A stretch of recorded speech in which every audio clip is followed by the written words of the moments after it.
오늘 이 아침 나눌 하나님의 말씀은 요한복음 11장 33절에서 39절까지 말씀입니다. 요한복음 11장 33절에서 39절까지 함께 말씀을 읽습니다. 예수께서 그가 우는 것과 또 함께 온 유대인들이 우는 것을 보시고 심령에 비통히 여기시고 불쌍히 여기사 이르시되 그를 어디 두었느냐 이르되 주여 와서 보옵소서 하니 예수께서 눈물을 흘리시더라. 이에 유대인들이 말하되 보라 그를 얼마나 사랑하셨는가 하며 그 중 어떤 이는 말하되 맹인의 눈을 뜨게 한 이 사람이 그 사람은 죽지 않게 할 수 없었더냐 하더라. 이에 예수께서 다시 속으로 비통히 여기시며 무덤에 가시니 무덤이 굴이라 돌로 막았거늘 예수께서 이르시되 돌을 옮겨 놓으라 하시니 그 죽은 자의 누이 마르다가 이르되 주여 죽은 지가 나흘이 되었음에 벌써 냄새가 나나이다. 아멘. 기도드리겠습니다. 하나님 아버지, 이 아침에도 우리를 깨워 주의 전에 불러주셔서 예배로 하루를 시작하게 하시니 감사합니다. 하나님의 말씀은 우리 걸음걸음에 우리 발걸음에 비침을 고백합니다.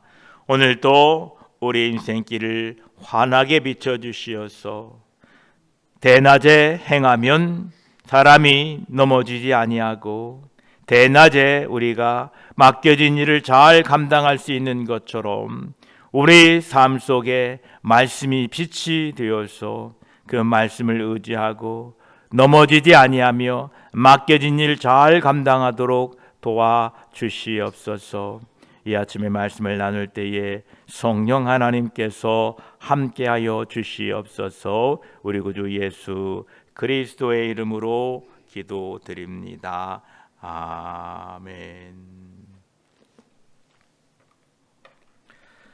33절에 예수께서 그가 우는 것과 또 함께 온 유대인들이 우는 것을 보시고 심령에 비통히 여기시고 불쌍히 여기사라고 말씀하십니다. 여기에서 비통히 여기셨다라는 뜻은 깊은 감정, 때로는 슬픔의 감정, 분노의 감정을 표현할 때 쓰는 말입니다. 예수님께서 여기에서 비통히 여기신 이유를 33절에 이렇게 말씀하십니다. 그가 우는 것과 유대인들이 우는 것을 보시고 라고 말씀하십니다. 예수님께서는 이 세상에 계셨을 때에 죄가 세상에 들어온 것으로 인하여 탄식하셨고 신음하고 괴로워하는 피조물 가운데 계셨던 것입니다.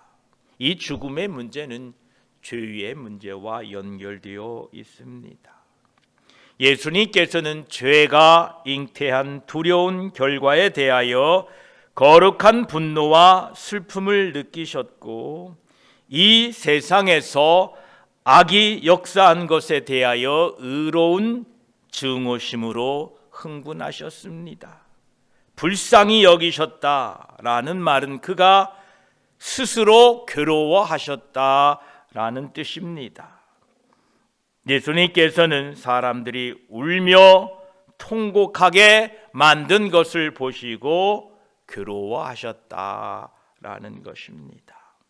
로마서 8장 26절에 이와 같이 성령도 우리의 연약함을 도우시나니 우리는 마땅히 기도할 바를 알지 못하나 오직 성령이 말할 수 없는 탄식으로 우리를 위하여 친히 간구하시느니라 말씀하십니다.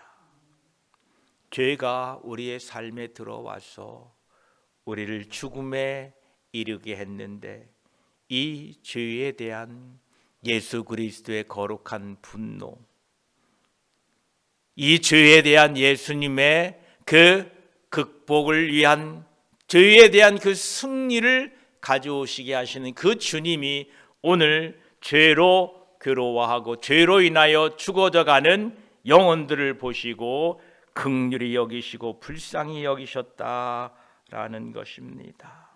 예수 그리스도의 불쌍히 여기심이 우리에게 복이요 은혜가 되었습니다. 주님께서는 그들이 우는 것을 보시고 비통히 여기시고 불쌍히 여기시며 34절에 이르시되 그를 어디에 두었느냐 이르되 주여 와서 보옵소서 하니라고 말씀하십니다. 여기에서 다시 한번 우리들은 예수님의 겸손하심을 배우게 됩니다. 예수님은 마르다와 마리아가 나사로가 죽었습니다 라는 소식을 전하지 않았음에도 불구하고 모든 것을 아시는 주님께서는 나사로가 죽었다라고 말씀하셨지요. 그 모든 것을 아시는 주님께서는 나사로가 어디에 묻혀 있는지도 아십니다. 모든 것을 아시는 주님께서는 자신의 전지하심, 모든 것을 아시는 것을 결코 과시하지 않으셨습니다. 참 주님의 겸손을 오늘 우리가 다시 한번 배우게 됩니다. 그래서 주님은 나사로의 무덤으로 안내를 받기 원하십니다. 그리고 그곳에 이르렀을 때에 35절에 예수께서 눈물을 흘리시더라 라고 기록하고 있습니다. 하나님의 아들 예수 그리스도께서 울고 계십니다. 그것도 죽은 자를 살리기 직전에 울고 계십니다. 신약 성경에서는 예수님이 3번 우셨다 이렇게 기록하고 있습니다. 한 번은 여기에서 그렇고요. 또 한 번은 예루살렘을 보시고 우셨고, 그리고 또 한 번은 겟세마네 동산에서 십자가를 앞두고 우셨습니다. 히브리 5장 7절에 그는 육체에 계실 때에 자기를 죽음에서 능히 구원하실 이에게 심한 통곡과 눈물로 간구와 소원을 올렸고 그의 경건하심으로 말미암아 들으심을 얻었느니라 라고 말씀하십니다. 예수님께서 이 땅에 계실 때에 눈물을 흘린 경우는 모두 죄의 효과와 죄와 관련되어 있음을 우리가 알 수 있습니다. 우리도 이 땅에 살면서 우리의 죄 때문에 눈물 흘릴 수 있어야 됩니다. 다른 사람으로부터 무시당하고 다른 사람으로부터 불평등하게 대접을 받았다고 서운해서 우시지 마시고 나의 죄와 또 다른 사람의 죄 때문에 울어야 되는 것이 우리들입니다. 예수님께서는 이렇게 눈물을 흘리심으로 예수님의 완전하시고 크신 긍휼을 우리에게 보여주고 계십니다. 예수님께서는 간고를 많이 겪으셨으며 질고를 아는 자이셨습니다. 예수님의 흘리신 눈물은 인간적인 동정 그 이상이었습니다. 죽은 나사로뿐만 아니라 그곳에 죽음의 어두운 그림자에 짓눌려 있는 영혼들을 위하여 우신 것입니다. 그것이 바로 예수님께서 그 영혼들을 사랑하신 증거입니다. 예수님께서 우시자 36절에 이에 유대인들이 말하되 보라 그를 얼마나 사랑하셨는가 하며 라고 말하고 있습니다. 예수님께서 흘리신 이 눈물은 그가 슬픔과 시련을 당한 우리를 깊이 동정하시고 함께 하신다는 것과 그들의 슬픔을 함께 느끼신다는 것을 잘 나타내 주고 있습니다. 마르다와 마리아 그리고 나사로가 살았던 그때 시대와 오늘날의 환경은 무척 다릅니다. 그러나 예수 그리스도는 어제나 오늘이나 영원토록 동일하십니다. 오늘날 우리가 당하고 있는 이 슬픔과 고통을 이해하시고 함께 울어주시고 사랑이 넘치고 은혜로우시며 동정이 가득하신 분이 여러분 곁에 가까이 계신 주님이신 것을 잊지 마시기 바랍니다.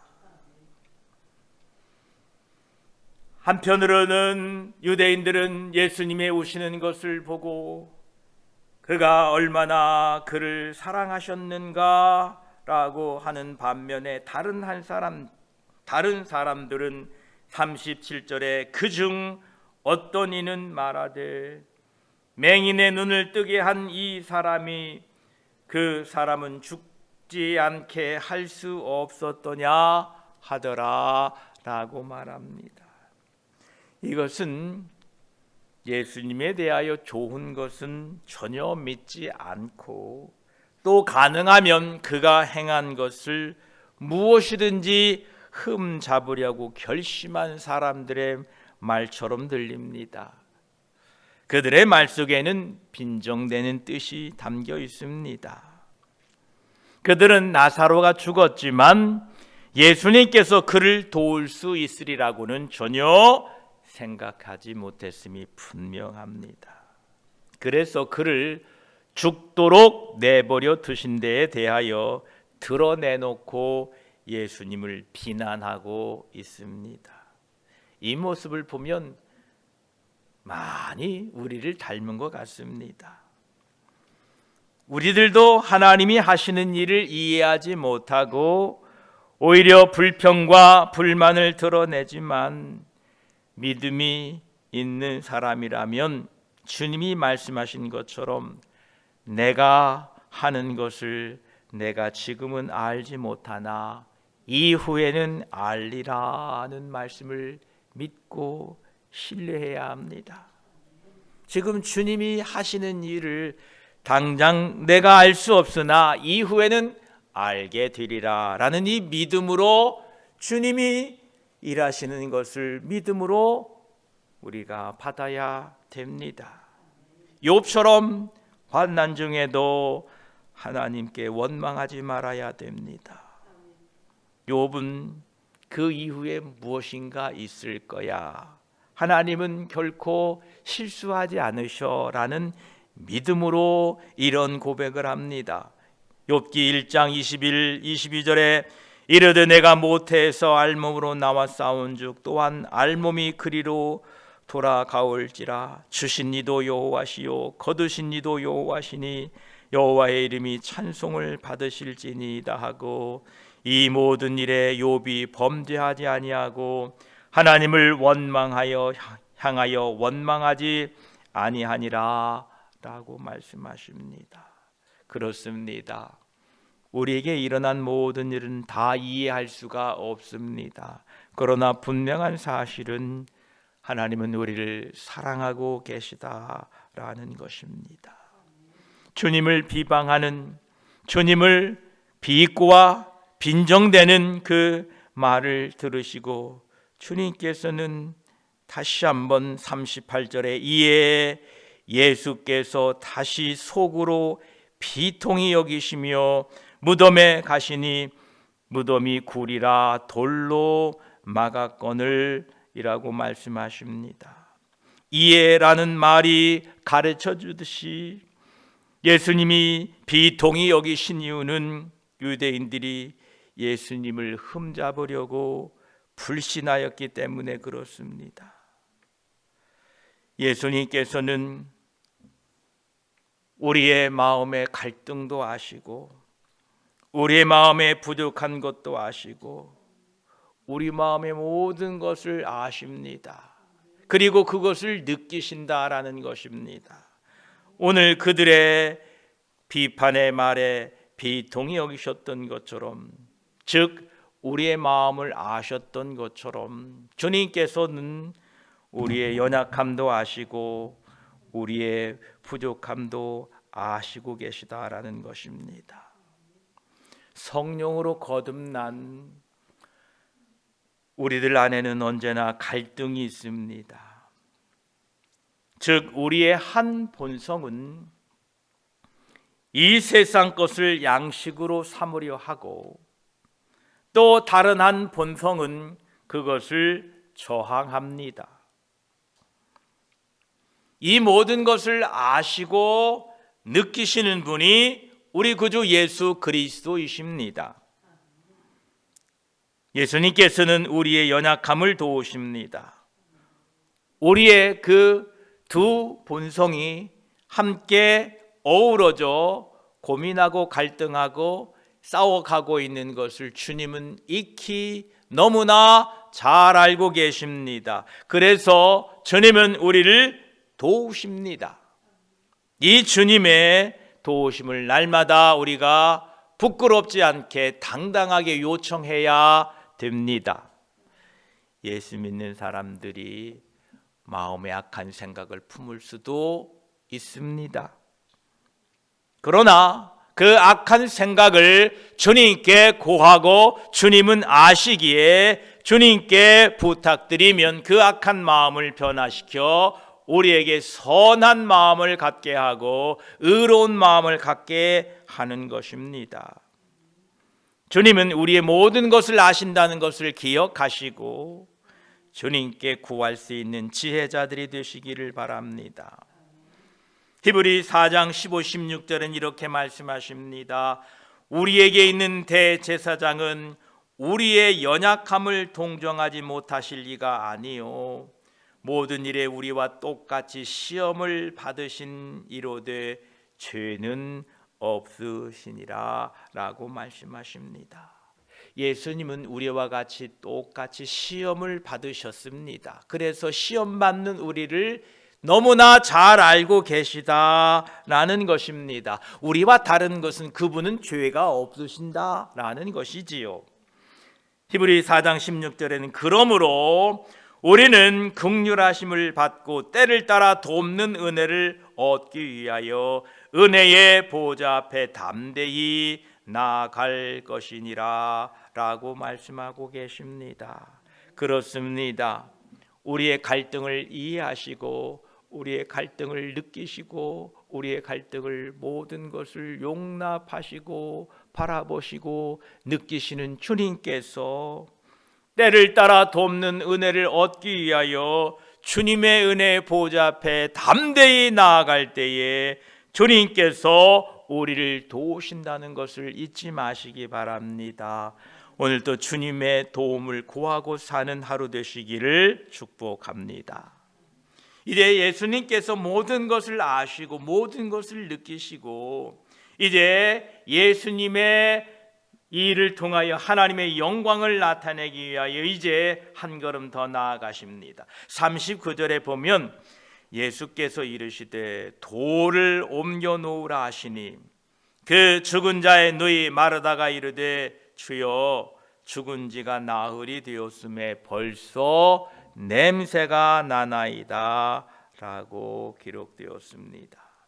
예수님께서 이르시되 돌을 옮겨 놓으라 하시니 예수님께서는 마음속으로 비통히 여기셨고 바깥으로는 눈물을 흘리고 계셨음에도 불구하고 그의 행동과 말씀에는 조용하고 위엄이 넘쳤습니다.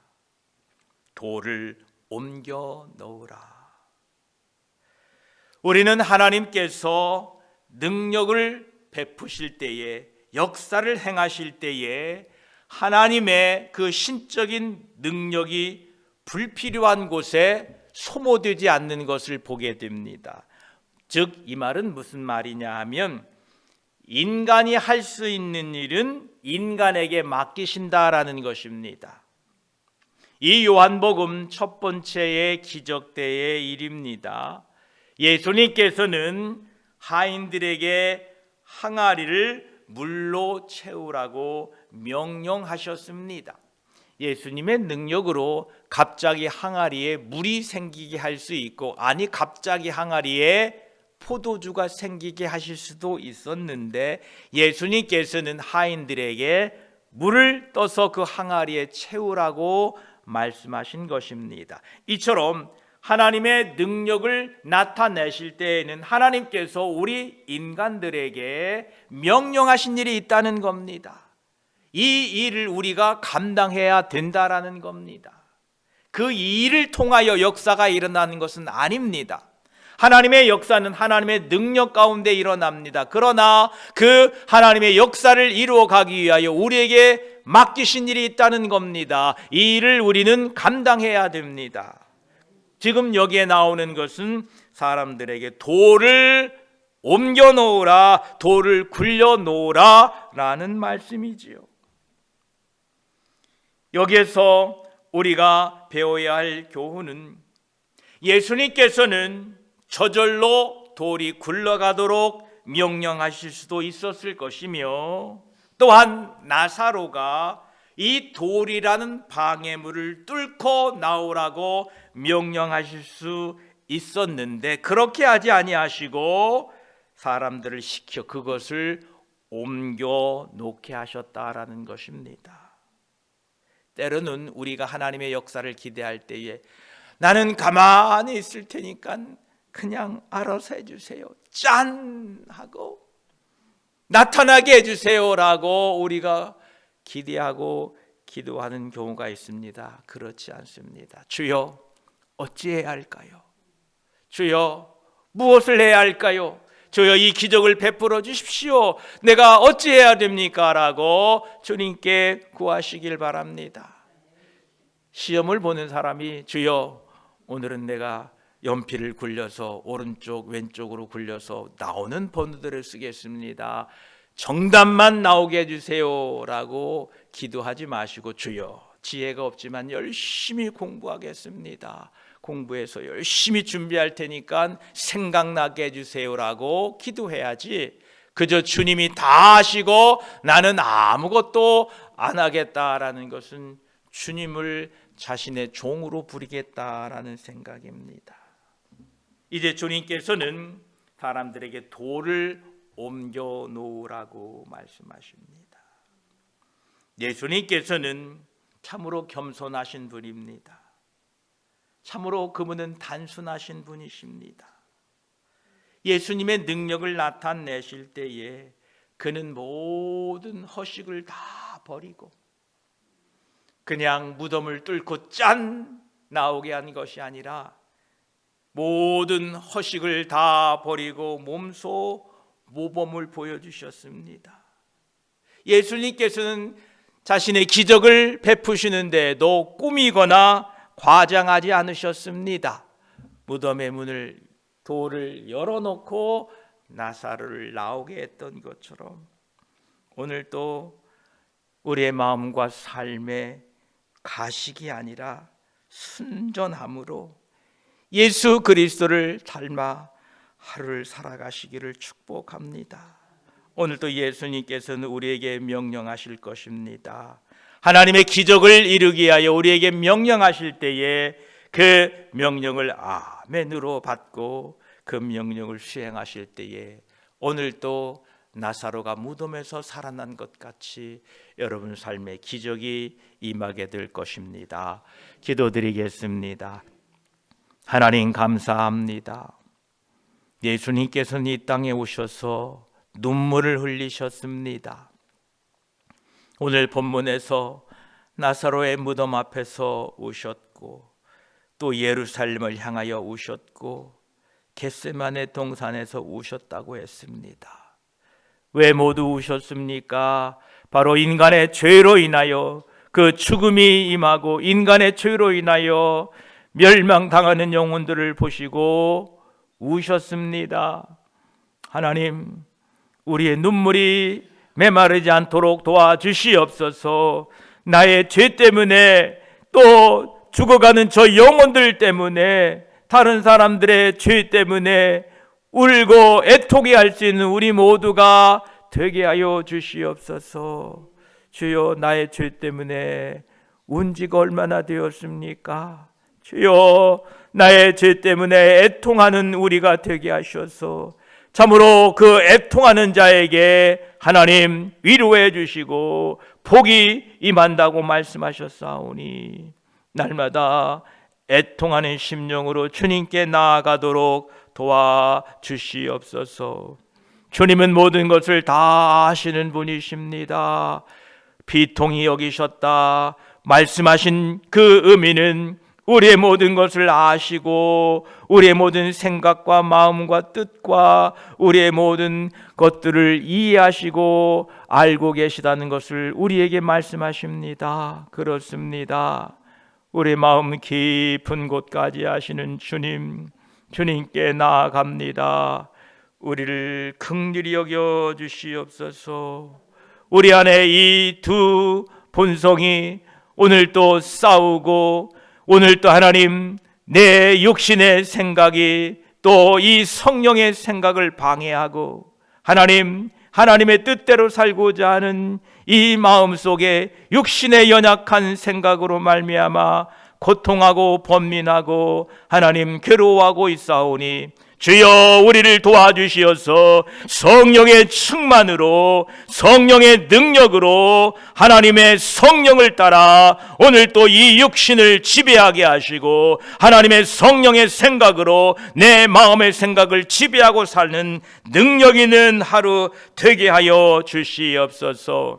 이제 하나님의 역사가 일어나게 됩니다. 드디어 나사로가 무덤에서 걸어 나오게 됩니다. 그때 주님께서 말씀하십니다. 돌을 옮겨 놓으라 라고 말합니다. 주님, 우리에게 하나님의 역사를 일으키실 전 우리에게 명령하신 그 명령을 아멘으로 순종하게 하여 주시옵소서. 우리는 이해할 수 없을지도 모릅니다. 우리는 도저히 받아들일 수도 없을지도 모릅니다. 그러나 주님이 하시는 일을 지금 내가 할 수 없으나 이후에는 내가 알리라라는 주님의 그 말씀을 믿고 오늘 또 믿음으로 주님의 명령을 따라 내 안에 막혀있던 돌을 옮깁니다. 주님의 성령의 바람이 불어 하나님, 죽은 것이 살아나고 어두운 것에 빛이 비춰지고 생명이 소생되는 놀라운 역사가 오늘 이 아침에 우리 모두에게 있게 하여 주시옵소서. 감사드리며 언제나 우리를 살려주시고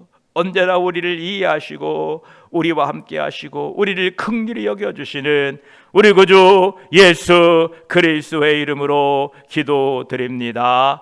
아멘.